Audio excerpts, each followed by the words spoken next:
तो दोस्तों एक बहुत ही बड़ी खबर निकल कर आ रही है इजराइल हमास युद्ध से संबंधित। जी हाँ, हम सभी लोग इस बात को जानते हैं कि जब इजरायली फोर्सेस द्वारा ग्राउंड अटैक की तैयारियां की जा रही थी उसमें काफी लंबा समय लिया और सबको ऐसा लग रहा था कि शायद इजराइल केवल धमकाने के लिए ये सारी कार्रवाइयां कर रहा है, ग्राउंड अटैक एक्चुअली इजराइल नहीं कर पाएगा। क्योंकि लास्ट टाइम जब 2020 या 19 में इजराइल और हमास के बीच में कॉन्फ्लिक्ट हुआ था, वो कॉन्फ्लिक्ट भी ग्राउंड अटैक से ठीक पहले पूरी तरह से सॉल्व हो गया था और उसके बाद जाकर ये कॉन्फ्लिक्ट अब शुरू होता है।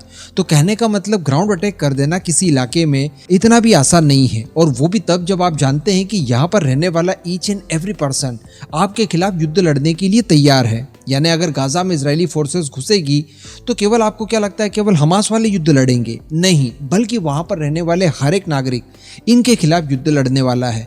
तो ऐसी परिस्थिति में अंदर घुसना इतना आसान नहीं हो सकता। और सबसे बड़ा एग्जाम्पल देखा हम लोगों ने रशिया यूक्रेन वॉर का।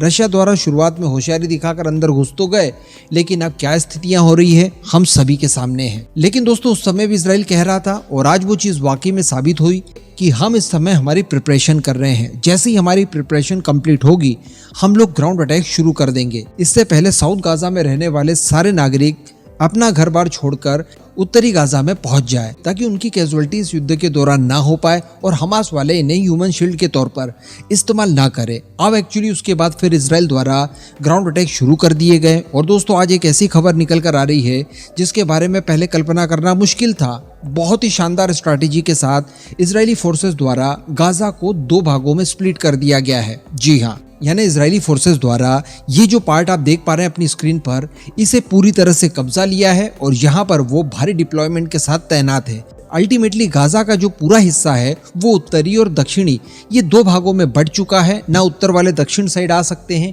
ना दक्षिण वाले उत्तर साइड जा सकते हैं। और केवल आना जाना ही नहीं बल्कि ईच अदर मदद भी नहीं भिजवा सकते। तो अल्टीमेटली अब जो भी हमास के आतंकी इस इलाके में फंस चुके हैं उनके पास अब एकमात्र ऑप्शन बचता है इजराइल के साथ युद्ध करे। इसके लिए इजराइल द्वारा अपने टैंक्स का इस्तेमाल किया गया और ग्राउंड फोर्सेस जिनको लीड कर रही थी।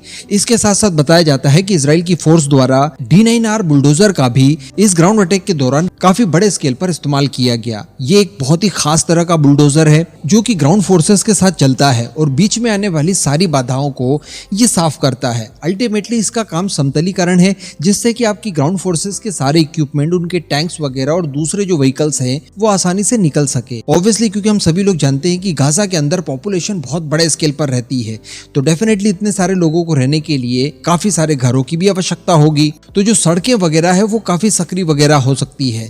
तो ऐसी परिस्थिति में इजराइल की फोर्सेस के जो टैंक्स और बाकी के वाहन वगैरह हैं वो प्रॉपर निकल पाए, इसलिए बीच में आने वाली सभी बाधाओं को इसी बुलडोजर के जरिए इन्होंने हटाया, जो कि बख्तरबंद आता है। यानी स्पेशली इनका इस्तेमाल युद्ध में ही किया जाता है। अगर किसी तरह का अटैक भी इस बुलडोजर के ऊपर कर दिया जाता है उसका भी कोई इम्पैक्ट नहीं पड़ता। ये बुलडोजर अमेरिका से खरीदे गए थे इजराइल द्वारा। लेकिन दोस्तों यहाँ पर एक दूसरा पहलू भी देखने के लिए मिला है और वो पहलू ये है कि अमेरिका सहित बाकी कई सारे देशों ने अब इजराइल के ऊपर ये दबाव बनाना शुरू कर दिया है कि वो सीज फायर कर ले। जी हाँ, पहले तो अमेरिका द्वारा कुछ अल्प समय के लिए सीज फायर के लिए कहा गया ताकि ह्यूमैनिटेरियन एड वगैरह गाजा तक भिजवा दी जाए।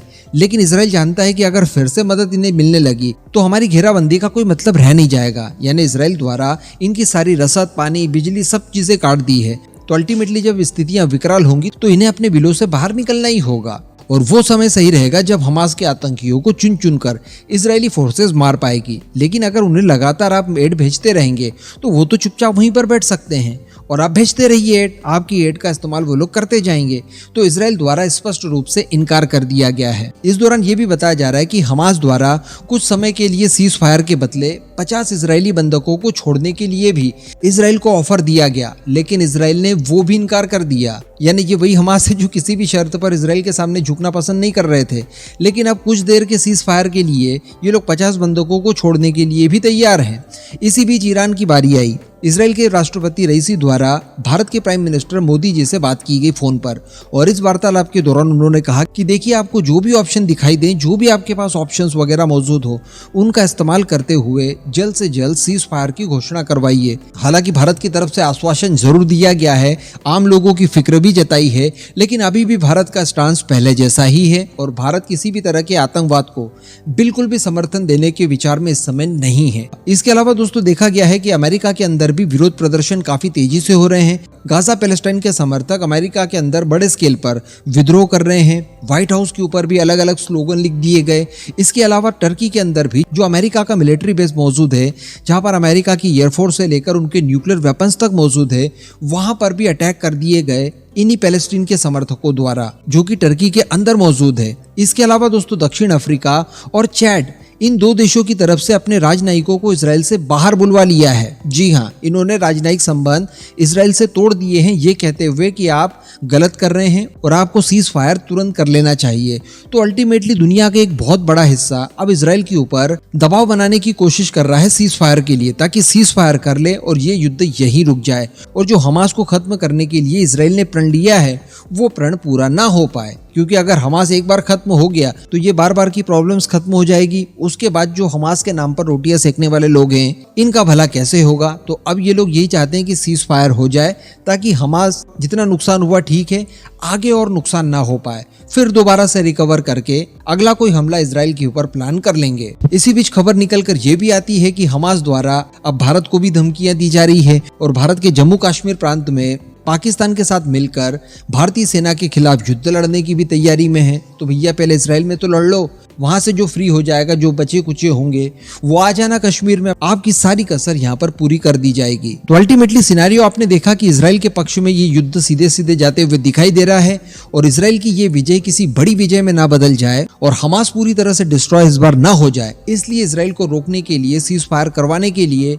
दुनिया के अलग अलग हिस्सों से इजराइल के ऊपर दबाव बनाया जा रहा है, ताकि इजराइल सीज फायर के लिए तैयार हो जाए। इस पूरे मुद्दे पर अब आपका जो भी मानना हो नीचे कमेंट करके जरूर बताइएगा।